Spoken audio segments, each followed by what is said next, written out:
দর্শক, খুলনা বিভাগে উদ্বেগজনক হারে বেড়েছে ডেঙ্গুর প্রকোপ। প্রতিদিন নতুন রোগী শনাক্ত হওয়ায় হাসপাতালগুলোতে বেড়েছে বাড়তি চাপ।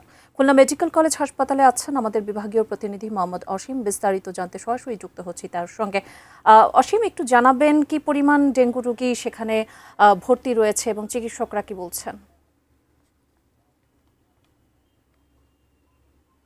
সর্বোচ্চ স্বাস্থ্য দপ্তরের যে তথ্য, সেই তথ্য অনুযায়ী 198 জন রোগী বিভাগের যে বিভিন্ন সরকারি হাসপাতাল রয়েছে সেখানে ভর্তি রয়েছে। এর মধ্যে খুলনা মেডিকেল কলেজ আমি যেখানে রয়েছে এখানে 54 জন রোগী ভর্তি রয়েছে। এছাড়া খুলনা জেলাতে যে সরকারি হাসপাতালগুলো রয়েছে সেখানে 43 জন রোগী ভর্তি রয়েছে। এছাড়া খুলনা বিভাগের দ্বিতীয় অবস্থানে রয়েছে বাগেরহাট জেলা। বাগেরহাট জেলায় 51 জন ডেঙ্গু রোগীর সংখ্যা ভর্তি রয়েছে। আসলে আমরা দেখেছি যে বিভিন্ন সময় এই রোগীর সংখ্যা বাড়লে, উদ্বেগজনক হারে বাড়লে, তারপরেও কিন্তু আসলে আহ, কার্যকরী যে পদক্ষেপ সেটি একেবারেই নেই বললেই চলে।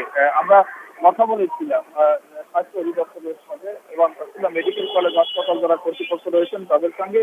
তারা যেমনটা জানিয়েছেন যে আসলে আহ, ডেঙ্গু রোগীর সংখ্যা যে হারে বাড়ছে সে হারে আসলে কিন্তু তাদের জনবলও সংকট রয়েছে। কারণ খুলনা মেডিকেল কলেজ হাসপাতালের ধারণ ক্ষমতা যে পরিমাণ ডেঙ্গু আছে তার থেকে অনেক বেশি পরিমাণ রোগী প্রতিদিন ভর্তি আছে, যে কারণে আসলে কিছুদিন কিন্তু আসলে এই ডেঙ্গু নিরাময় করা সম্ভব নয় বলে জানিয়েছেন যারা এই চিকিৎসা অর্থাৎ স্বাস্থ্য অধিদপ্তর যারা রয়েছেন তাদের পক্ষ থেকে। আরেকটি বিষয় জানিয়ে রাখি যে আসলে যারা চিকিৎসকরা রয়েছে, ডেঙ্গু রোগীর যারা দায়িত্বে রয়েছেন চিকিৎসা, তারা বলছেন যে আসলে তারা কিন্তু স্বাস্থ্য অধিদপ্তরের কাছে বলছেন যে যে হারে রোগী বাড়ছে সে হারে তাদের সক্ষমতা নাই চিকিৎসা দেওয়ার। সে কারণে তবে স্বাস্থ্য অধিদপ্তরের পক্ষ থেকে তেমন সাড়া না পাওয়ার কারণে তারা আসলে ব্যবস্থা নিতে পারছেন না। আরেকটি বিষয় জানিয়ে রাখি, তারা বলছেন যে আসলে সিটি কর্পোরেশন এবং যে পৌরসভাগুলো রয়েছেন তাদের কিন্তু আসলে দায়িত্বরত ভূমিকা পালন করতে হবে, অর্থাৎ মশক নিধনে কার্যকরী ব্যবস্থা কিন্তু তাদেরই নিতে হবে।